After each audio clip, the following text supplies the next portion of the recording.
Hello दोस्तों, कैसे हो? उम्मीद करता हूँ सब लोग अच्छे होंगे। मैं भी ठीक ठाक हूँ। आज मैं जा रहा हूँ इस टॉपिक के ऊपर बात करने के लिए। लास्ट वीक में हमारा कंपनी ऑनलाइन का थ्रू इंटरव्यू कराया, सही है।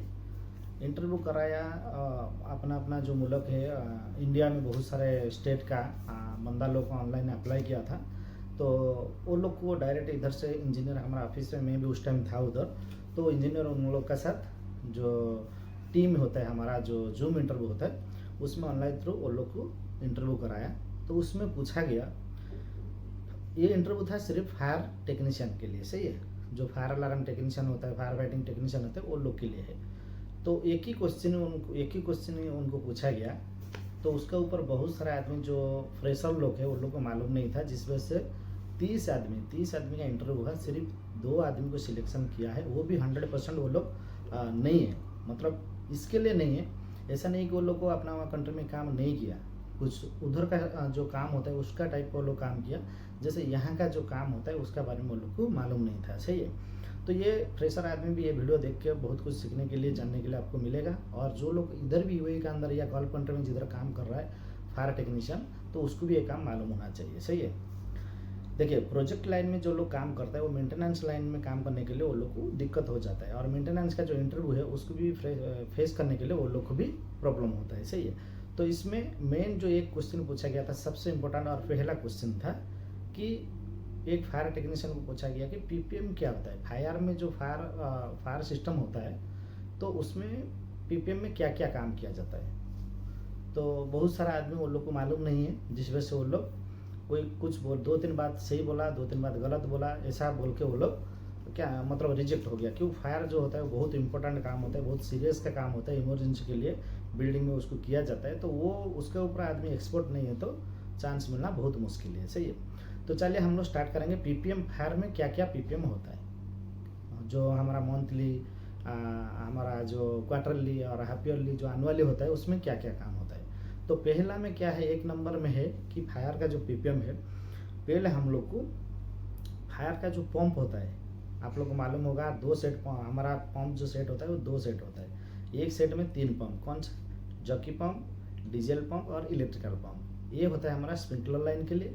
सेम जो दूसरा सेट है हमारा स्टैंड पाइप के लिए, उसको हम लोग उसमें भी 3 पंप सेम होएगा, जॉकी पंप और डीजल पंप और इलेक्ट्रिकल पंप। इसका पीपीएम किया जाता है, सही है।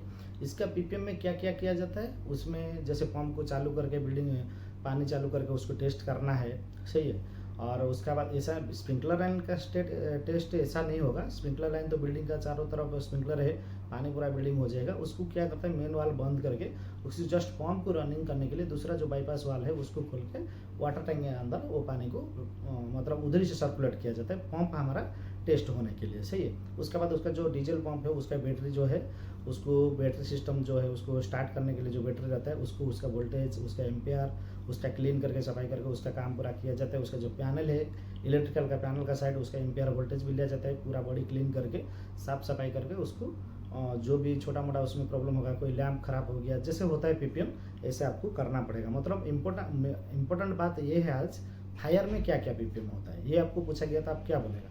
तो यही मैं बोल रहा हूँ, फायर पंप सिस्टम का पीपीएम होता है। फायर एक्सटिंग्विशर जितना है वो भी फायर फाइटिंग का जो आदमी है, फायर टेक्नीशियन, उसको उसका भी रिस्पॉन्सिबिलिटी है। जितना बिल्डिंग में फायर एक्सटिंग्विशर होगा, इलेक्ट्रिकल रूम, किचन, पेंट्री और टेक्निकल रूम जहाँ भी होगा डोर का पास, तो वो फायर का साइन किया जाता है। उसको चेक करके उसका प्रेशर कितना है, उसका गैस है कि नहीं, उसका पाउडर है कि नहीं, तो CO2 का है, जो कौन सा आपको एक्सटिंग्विशर फायर में यूज होता है बिल्डिंग के लिए, वो भी आपको बताना पड़ेगा। उसका भी पीपीएम होता है। उसके बाद होस रील जो होता है, जो हमारा पंप का स्टैंड बाई के लिए जो होस रील होता है, कैबिनेट होता है, बिल्डिंग में आग लगने का टाइम वो उसको फायरमैन उसको जाके वो पाइप में आग बुझाने के लिए, उसका भी पीपीएम होता है। आप ऐसे ही बोलने का, फायर रील, पंप और हमारा जो हो गया फायर। उसका बाद में एक एक बिल्डिंग में जो इम्पोर्टेंट बिल्डिंग होता है उसमें जो डाटा का मोबाइल नेटवर्किंग बिल्डिंग या बड़ा बड़ा जो ऑफिस होता है इम्पोर्टेंट गवर्नमेंट का ऑफिस, उसमें एनर्जन सिलेंडर भी रहता है। एनर्जन सिलेंडर क्या होता है, वो ऑटोमेटिक जो इलेक्ट्रिकल रूम होता है, टेक्निकल रूम होता है, वहाँ स्प्रिंकलर लगा जाता है। ऑटोमेटिक कभी भी आग लगेगा तो वो डिस्चार्ज हो जाता है और उधर आग बुझा देता है। क्यों? इलेक्ट्रिकल रूम, मैकेनिकल रूम और जो हमारा टेक्निकल रूम है वहाँ पानी डाल के आग नहीं बुझा सकता है, क्यों, उसमें ऑलरेडी पावर रहता है, सही है। तो उसका भी पीपीएम किया जाता है। वाटर मिस्ट्री जो होता है, आप लोग मालूम होगा, वाटर मिस्ट्री जनरेटर रूम हो गया, एलबी रूम हो गया, उसमें वाटर मिस्ट्री का स्प्रिंकलर रहता है, जो पानी और जो एक फोम है वो दोनों को मिक्स करके आग लगेगा तो उसको वो स्प्रे होता है और आग को बुझा देता है, उसका भी पीपीएम किया जाता है। और उसका बाद में हमारा फायर का जो स्मोकर है, स्मोक डिटेक्टर होता है, उसको भी किया जाता है।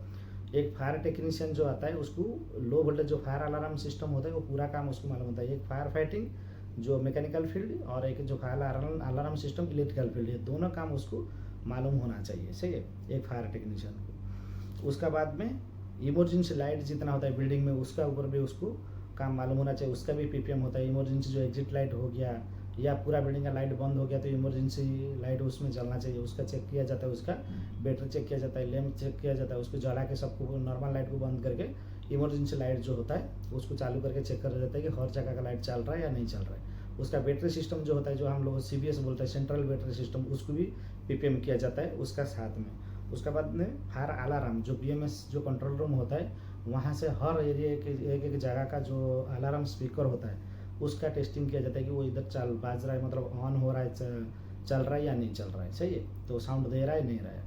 तो यही सब फायर एक पीपीएम का साथ फायर का जो सिस्टम है उसमें जो पीपीएम होता है ये स्टेप बाय स्टेप आपको बताना पड़ेगा। ऑलरेडी मैं आपको बता दिया थोड़ा समझा के, और अभी पॉइंट वाइज में बताएगा। सिर्फ आपको ये 8 पॉइंट आपको याद रखना है। पहला है नंबर 1 में क्या है कि हमारा फायर का पंप, जितना भी पंप है वो पीपीएम होता है। उसके बाद में होस रील पीपीएम होता है। उसके बाद फायर एक्सटिंग्विशर पीपीएम होता है। उसके बाद एनर्जन पैनल जो होता है सिलेंडर, वो भी पैनल का साथ उसका जितना सिलेंडर है उसका भी होता है।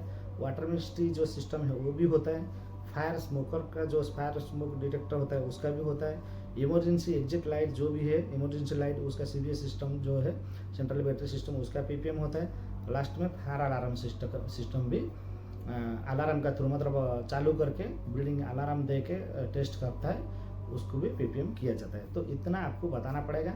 सिर्फ इतना ही आपको मालूम है हो गया तो आपको फायर लाइन में एक टेक्नीशियन का थ्रू आप कोई भी कंपनी में आके फायर टेक्नीशियन बन सकता है, अच्छा सैलरी भी आपको मिल जाएगा, सही है।